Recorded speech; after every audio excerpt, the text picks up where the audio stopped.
Hi, I'm Kara, and my mom is different. When I was a kid, Mom would take my sister Anne and me to various stores with her and tell us to create a distraction. Knock over a display in another aisle or ask one of the workers tons of questions while she slipped something into her bag. Nothing big, a tube of lipstick, a piece of fruit, a bottle of Tylenol. Because she was our mom, we trusted her. We thought it must be okay for adults to do things like that. She did it in church, too.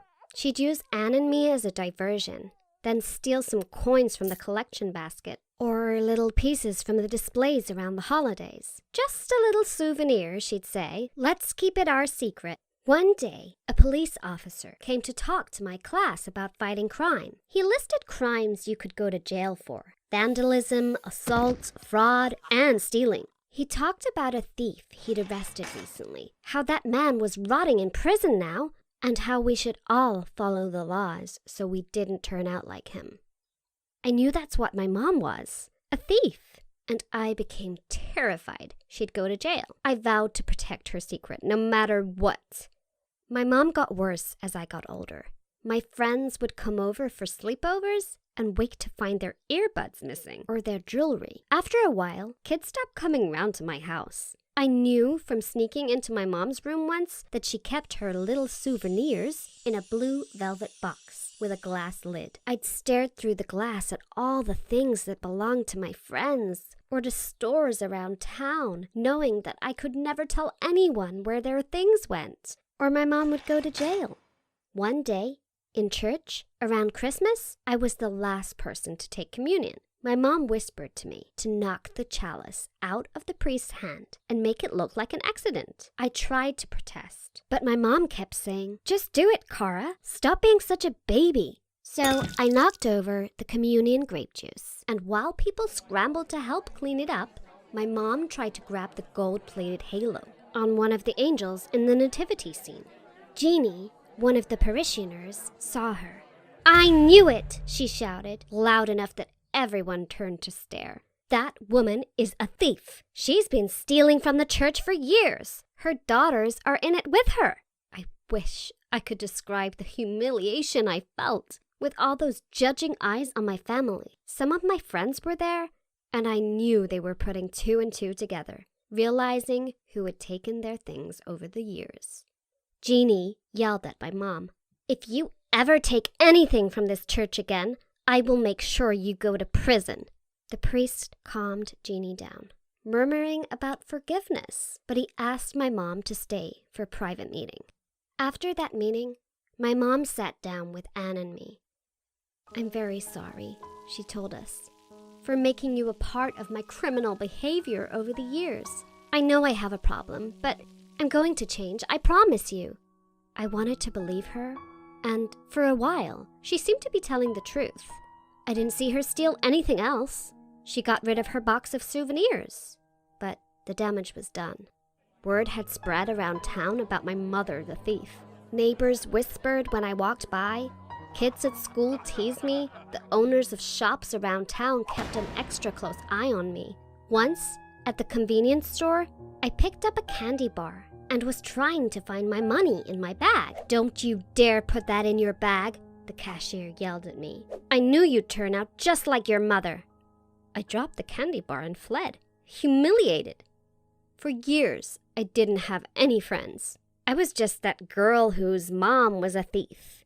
One night, desperate for socialization, I attended a Halloween party that basically my whole school was invited to. I figured if I could wear a mask, maybe nobody would recognize me.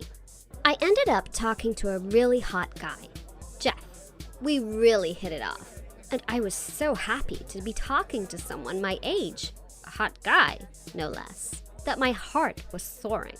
"What's your name again?" he asked finally. I knew I couldn't keep up the ruse. "Kara," I told him. "You know, the girl whose mom is a thief." To my surprise, he didn't say anything mean. He just asked how my mom was doing. "Better," I told him. "She hasn't stolen anything in a long time. She's really trying to change." I was shocked a couple of weeks later when Jeff asked me to the prom. Was he serious? As asking me? The freak? The outcast? I was so excited. Maybe my life was slowly changing for the better. I even let my mom help me pick out a dress. When Jeff arrived the night of the prom, I was giddy. He gave me a corsage, then cracked me up by immediately asking where the bathroom was. He said he was so nervous about going out with a beautiful girl like me, he had to pee. But as we were getting ready to leave, he said, "Oh no," and ran back to the bathroom. When he came out, he looked upset. "Where's my ring?" he asked. "I took it off when I was washing my hands and set it on the bathroom counter, and now it's gone." His ring was a class ring that had belonged to his father, who had passed away when he was 12. I checked the bathroom, but the ring wasn't there. My face started to burn with anger and embarrassment as I realized what must have happened. Jeff realized too. "Your mom took my ring," he accused. "No, she didn't," I said, panic rising in me. I knew she had taken it, but I couldn't let her go to jail. "Don't say that about my mom." "You're defending her?" he asked incredulously. "God, you're just as messed up as she is. Did you really help her steal things all those years?" I couldn't deny it. I had helped. My heart broke as Jeff stormed out of the house. My mom found me crying in the foyer. "What's wrong?" she asked. "You're what's wrong," I screamed. "You stole Jeff's ring, and now he hates me." She looked shocked. "I swear, Kara, I didn't take it." "Yes, you did. Stop lying to me. You've been a liar and a criminal my whole life, and you've ruined everything." "Kara," but I didn't want to hear any more of her excuses. I ran to my room and slammed the door. My mom and I didn't speak for days. I avoided her like the plague. I figured Jeff had told everyone at school about my mom and the ring, but people didn't treat me any worse than usual. At least Jeff hadn't blabbed. One day, I was washing my hands in the bathroom when I saw something shiny in the tiny crack between the counter and the wall. I reached in, my heart pounding. It was Jeff's ring! I stared at it in shock. My mom had been telling the truth. Jeff must have knocked the ring off the counter by accident. I sought my mom out and held up the ring. "I found this in the bathroom. I'm sorry I didn't trust you." "I didn't give you much reason to," she said. "I know I made it hard for you to live a normal life for years." It meant a lot to finally hear her say it.